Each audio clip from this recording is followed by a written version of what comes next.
Thank you for tuning in and welcome. This podcast is brought to you by SERVE at UNC Greensboro.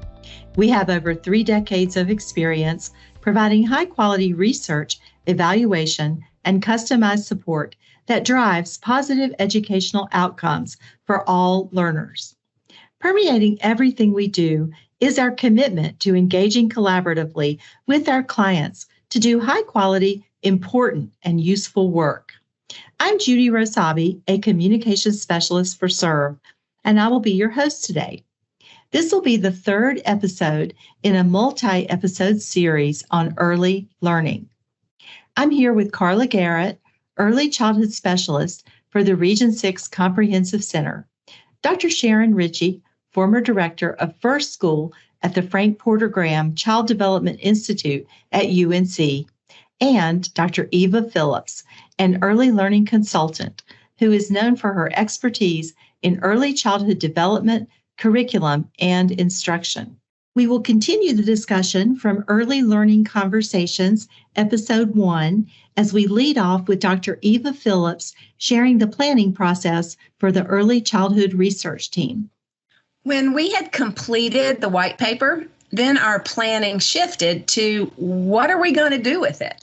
And how do we want to share this and with whom? And how can we continue to shine an even brighter light on the importance of the preschool through 3rd grade years? Now, our previous work together included successful professional development projects. So, of course, we built on those successes as well as the lessons learned throughout those projects as we began to plan for this preschool through 3rd grade leadership professional development initiative.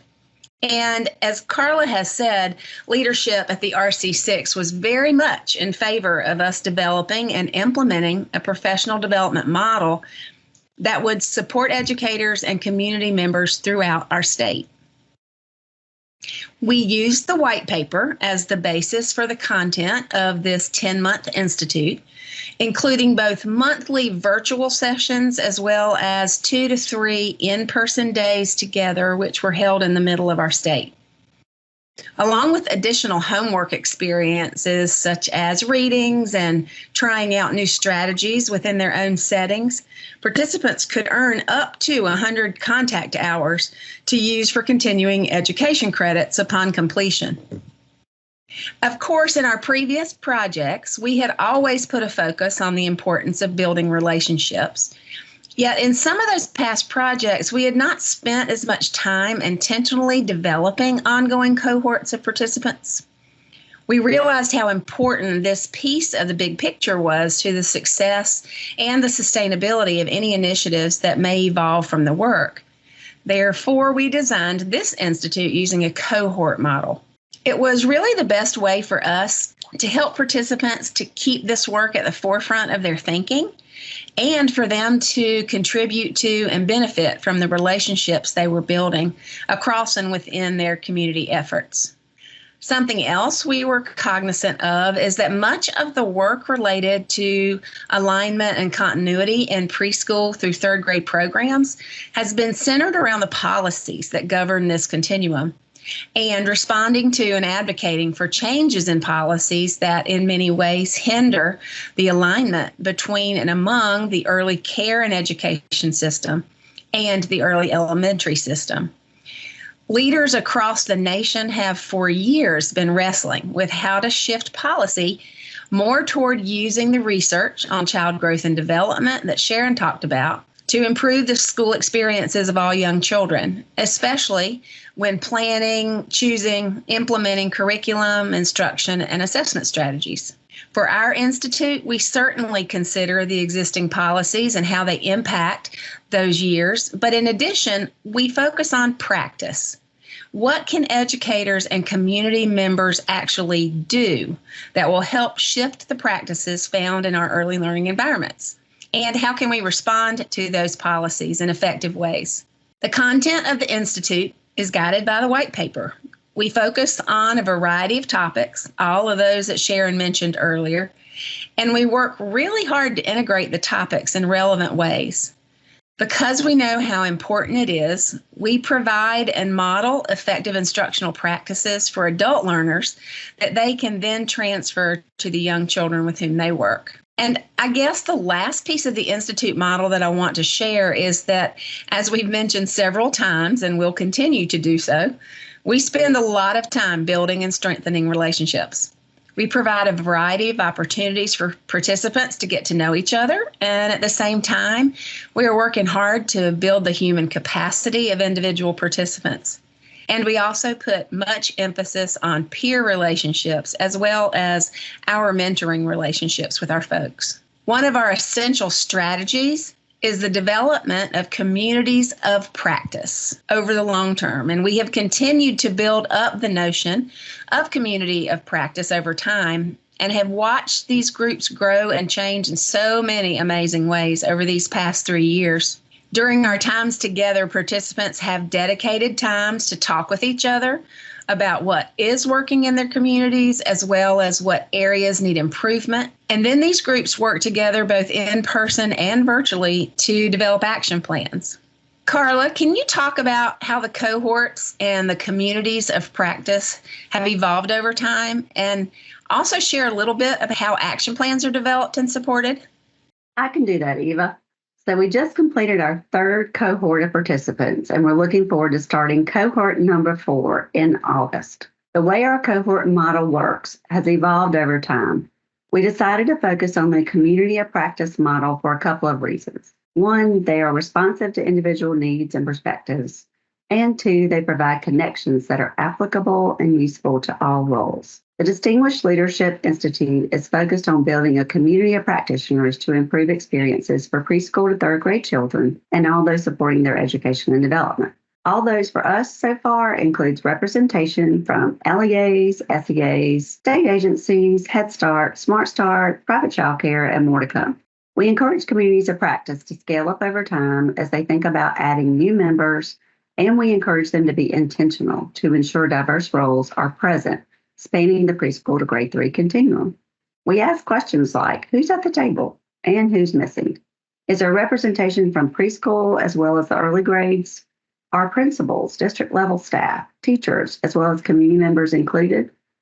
Intentional invites are extended to join the work. And we encourage cohort members to stay involved and connected with their communities of practice as we move from one year to the next. We have a number of cohort members from the very beginning in cohort 1 who remain engaged, excited, and involved. The relationship building truly makes all the difference. We all know that the content in this Distinguished Leadership Institute is extremely important. Learning and growing together in a collaborative way is also important.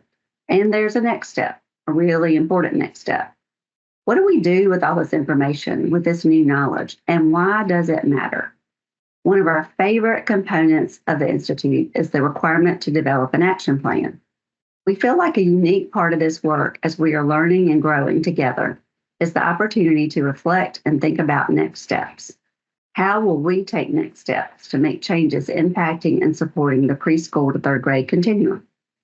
We encourage members to think about what interests them and to think about data and needs in the community. Based on this information, what should be included in the action plan? Once action plans are developed and submitted, we schedule one-on-one mentoring time to discuss. We listen, reflect, share ideas and resources to support the plans. I will emphasize that this is one of our favorite parts in moving the work. This one-on-one time is powerful, and we love follow-up meetings to continue providing support. Success stories are the best. Sharon, what else makes our work unique? Well, we've seen so many struggles to make these preschool through third grade efforts really come to fruition. And we had to think really hard about what else we thought we should do to make sure that could happen. So our guiding principles center on educational equity, which we define as each child receiving what they need in order to develop their full academic and social potential. Using this definition, we work to ensure equally positive outcomes for all children, including children experiencing poverty, by interrupting inequitable practices and cultivating the strengths and assets of children and families. We work to grow and sustain diverse, authentic, respectful, and trusting relationships with stakeholders to guide and support their implementation efforts. Specifically, we address the universal needs of relatedness, competence, and autonomy. Relatedness enables individuals to interact effectively with others, to give and accept responsibility, to cooperate, to have compassion, and to show respect. These abilities enable people to function as productive members of a community. Competent people experience and recognize success and have opportunities to demonstrate their skill and expertise. And autonomous people know they can affect change and impact decisions. This is true for children and adults.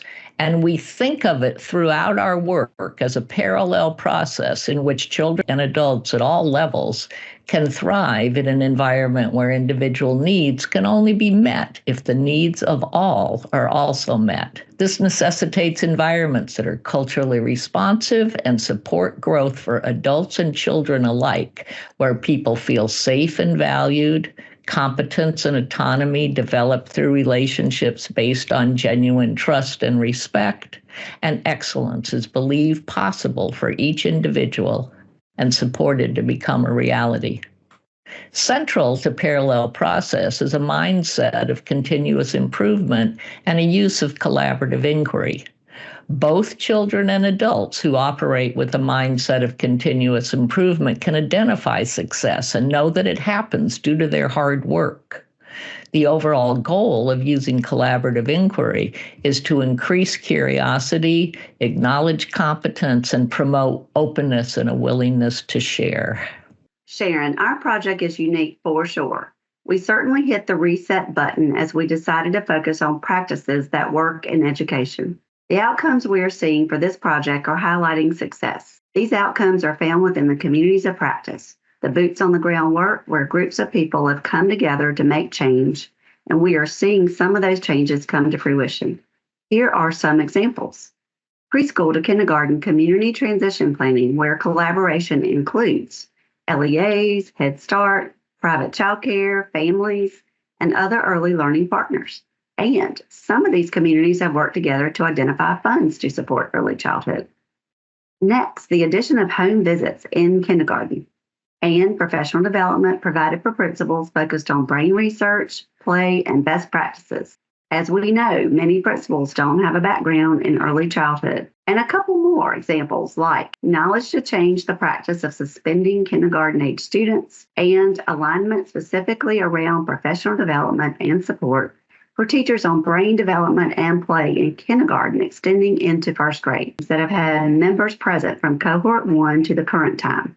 In Richmond County, a central office position changed from K-12 English Language Arts Director to Pre-K 5 Director, and they've used ESSER funds to support a summer bridge program for children with no experience transitioning to kindergarten. And finally, they focused on building relationships between and among preschool and kindergarten teachers. In Guilford County, they developed a pilot between the LEA and private childcare focused on transitions from preschool to kindergarten. They also developed an amazing website and used social media, Facebook, for families, community members, and educators to access valuable information on transitions. I would also like to mention how we build human capacity, along with increasing knowledge and building relationships. Participants in our cohorts have experienced career advancement and changes, as well as opportunities to add to resumes and CVs, such as opportunities to share knowledge and experiences at the state and national levels, like the National ESEA Conference and the National Homeless Education Conference.